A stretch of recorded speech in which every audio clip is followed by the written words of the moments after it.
Olá, seja muito bem-vindo e bem-vinda a mais esse vídeo do canal Padre Lúcio Sesquim.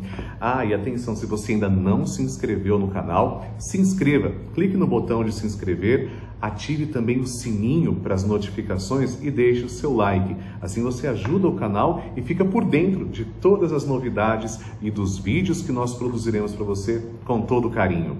Hoje vamos falar sobre vocação. É mês de agosto, mês vocacional.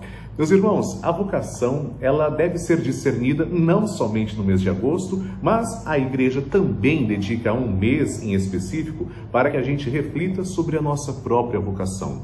Primeiro, o que é vocação? A gente fala, fulano tem vocação para ser médico, fulano tem vocação para ser bancário, mas o que significa vocação? O termo vocação, inclusive teologicamente, ele possui um significado muito mais amplo do que vontade. Vocação significa chamado e resposta. Por exemplo, a vocação ao sacerdócio, os padres que são vocacionados.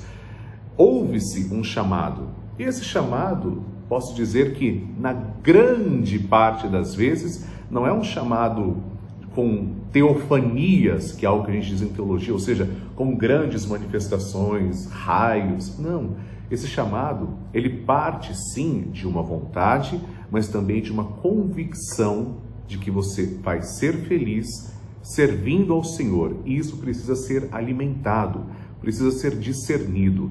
Nem todas as pessoas que no começo falam, eu quero ser padre, ou talvez lá na infância digam, eu quero ser padre, mas nem todas as pessoas de fato são chamadas ao sacerdócio. Então, vocação, quero deixar bem claro, significa chamado de Deus e resposta do ser humano. E as vocações são diversas. Na Igreja Católica, todas as vocações, para a Igreja, todas as vocações são importantes. Ocorre que algumas vocações são específicas, mas todas possuem a mesma dignidade. Vamos lá. Primeira vocação que eu quero discernir com vocês, a Igreja falando no mês de agosto sobre a vocação sacerdotal, a vocação ao sacerdócio, a vocação que nos convida, homens, para seguir a Jesus Cristo, nos configurando ao Cristo sacerdote, ou seja, aquele que oferece o santo sacrifício da missa. Não é novidade para nenhum de nós que a igreja sempre chama os homens, nosso Senhor inclusive chamou 12 apóstolos, e entre esses apóstolos ele conferiu o munus, a tarefa de ensinar, de pregar a palavra de Deus, de alimentar as pessoas com a Santa Eucaristia, e o sacerdote, ele é o colaborador do sucessor dos apóstolos. Quando nós falamos em ministério, por exemplo, o padre, a gente está muito acostumado a falar com a figura do padre. Padre, presbítero, sacerdote. Padre é uma forma carinhosa de nos referirmos ao sacerdote ou presbítero. O sacerdote é aquele que tem a função de ser o intermediador entre Deus e o homem, é aquele que ocupa uma função, exerce uma função na Sagrada Liturgia. Mas o padre, vejam que interessante, ele não foi o primeiro que surgiu quando, no início da igreja, nosso Senhor chamou os homens. E, claro, também chamou as mulheres. Mas para o ministério da ordem, nosso Senhor chamou os homens. As mulheres também possuem a sua devida vocação e toda a sua dignidade. Nós vamos falar sobre as mulheres também, mas hoje nós estamos falando primeiramente sobre o sacramento da ordem. Nosso Senhor Jesus Cristo, ele primeiro chamou os 12 apóstolos. Quem são os apóstolos? Por exemplo, Pedro. Pedro é o primeiro dos apóstolos. Quem é Pedro hoje? É Francisco. Bento XVI, emérito, aposentado. Francisco é Pedro, em exercício. Quem é o sucessor do apóstolo Tiago? Quem é sucessor de Mateus, de Tomé, de Judas Tadeu? Esses apóstolos deixaram também os seus sucessores. Sabem quem são? Os nossos bispos. os bispos são sucessores dos apóstolos. Então nós vemos teologicamente que primeiro, na igreja primitiva, nosso Senhor chamou os apóstolos. E os apóstolos, portanto, eram os bispos das comunidades. Depois que nosso Senhor subiu aos céus, cada apóstolo foi para uma região. Por exemplo, Pedro foi para Antioquia e depois foi para Roma. Paulo, outro grande apóstolo, fez grandes missões. Tomé, também diz a tradição que Tomé foi para a Índia. Cada apóstolo foi para uma região. Mas, junto aos apóstolos, também a igreja viu a necessidade de chamar homens, e a Bíblia nos fala quem são esses homens: homens de boa reputação, homens que sejam também fiéis ao Evangelho, servidores e pregadores da palavra e, como eu disse, a grande característica deles é servir. Quem é que então primeiro começou a servir os apóstolos, os bispos? Foram os diáconos. Diácono é uma palavra que vem do grego, diaconia, e significa servidor. Veja que interessante, o padre surgiu depois do diácono. Primeiramente, apareceram os bispos, que são sucessores dos apóstolos. Depois, os diáconos. E depois, os padres. Quem são os padres e os diáconos e os bispos? Todos que estão inseridos no sacramento da ordem, todos os que recebem o sacramento da ordem. Eu, por exemplo, sou padre. Eu recebi o sacramento da ordem, o segundo grau do sacramento da ordem. Existem 3 graus. Então, os graus do sacramento da ordem são o diaconato, o presbiterato e o episcopado. A pessoa que recebe o primeiro grau do sacramento da ordem, ela se torna diácono. Esse homem é um diácono, ele é um servidor. E ele é muito importante, como todas as vocações são importantes, como eu disse, todos são dignos. O que nós estamos tratando agora é de especificidade, ou seja, esclarecendo cada vocação. O diácono é aquele que serve, é aquele que é configurado também ao Cristo servidor. Eu não vim para ser servido, eu vim para servir. Não é isso que Jesus nos diz? E o diácono é um eterno servidor. O diácono e o presbítero são os colaboradores dos bispos.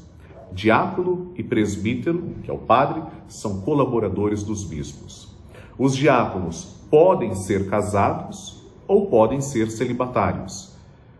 Fica a cargo de cada diocese. Em cada realidade do mundo existe também uma disciplina que rege essas regras. As conferências episcopais são encarregadas de cuidar disso. Mas os diáconos são homens e a maior parte deles que eu conheço no Brasil são homens casados, com suas famílias e que desempenham um papel importantíssimo na igreja, de servir na caridade, na liturgia, de pregar a palavra do Evangelho, e eles sim podem e devem abençoar.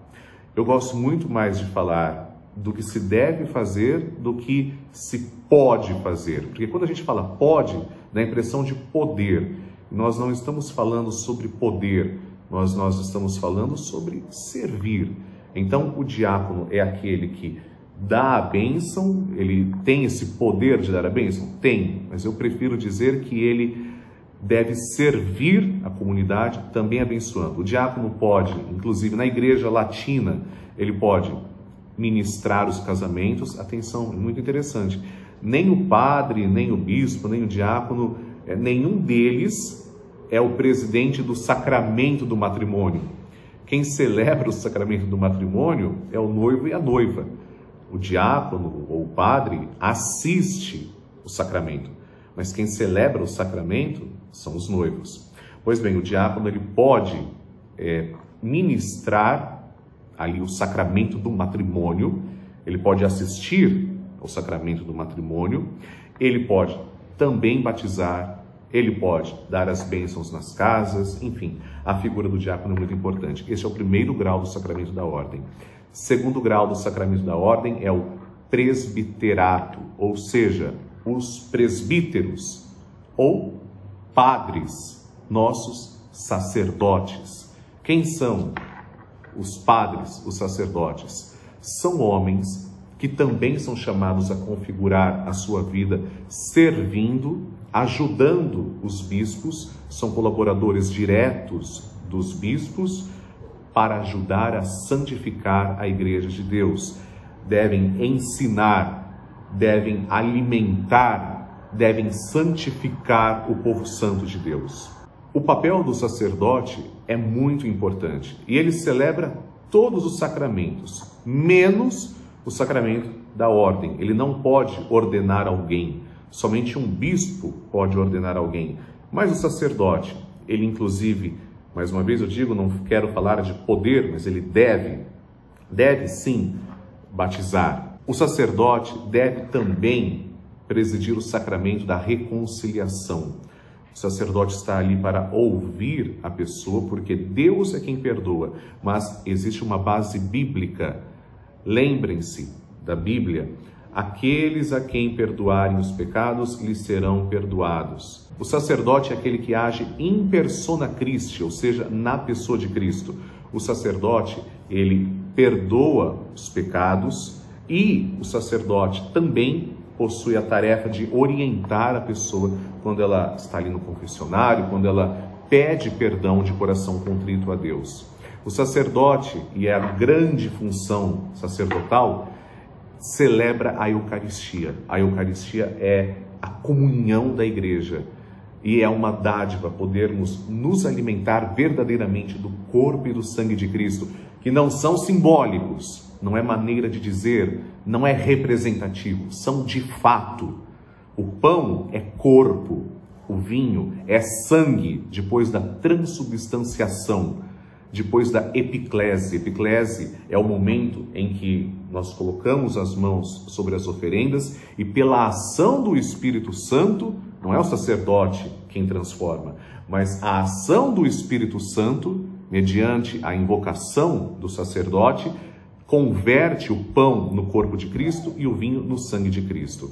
O sacerdote também é responsável por ministrar o sacramento da unção dos enfermos, assistir os matrimônios. Vejam, nós temos 7 sacramentos. O único sacramento que o sacerdote não pode presidir é o sacramento da ordenação. Ele não pode ordenar ninguém. Quem pode ordenar, conferir o sacramento da ordem?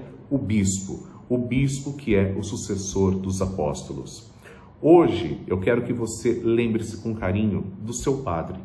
Lembre-se do homem que ouviu o chamado de Deus. Ninguém deve se tornar um padre por carreirismo ou para buscar alguma glória. Ao contrário, o sacerdote, ele sofre. O sacerdote, ele é um pai. E a figura do sacerdote chamado é a santificação. Ele deve buscar a santificação sua e das pessoas com as quais ele convive, a santificação do seu rebanho. Ele deve instruir, ele deve alimentar o povo, ele deve ensinar. E o sacerdote, verdadeiramente que está servindo, jamais deve pensar em carreirismo, em privilégios, mas o sacerdote sabe que ele é chamado a se configurar a Jesus, que oferece a si mesmo como sacrifício. E o sacerdote, ele oferta a sua vida em favor do povo. O sacerdote, ele é tirado do meio do povo, recebe uma formação e depois volta para o povo. Nós vamos também falar sobre a diferença de padres diocesanos e de padres que são monges, freis, frades, mas tudo isso no próximo vídeo. Hoje, com essa introdução às vocações, eu espero que você tenha entendido a figura do diácono, do presbítero ou padre, sacerdote, e do episcopo, ou seja, do bispo. Que nosso Senhor Jesus Cristo abençoe todas as vocações. E nós falaremos em outros vídeos também sobre as vocações igualmente importantes para a igreja, já que a igreja como um todo é o corpo místico de Cristo. Deus te abençoe em nome do Pai, do Filho e do Espírito Santo. Amém. Se inscreva no canal, deixe o seu like, o seu joinha e ative o sininho para as notificações. Deus abençoe. Salve Maria!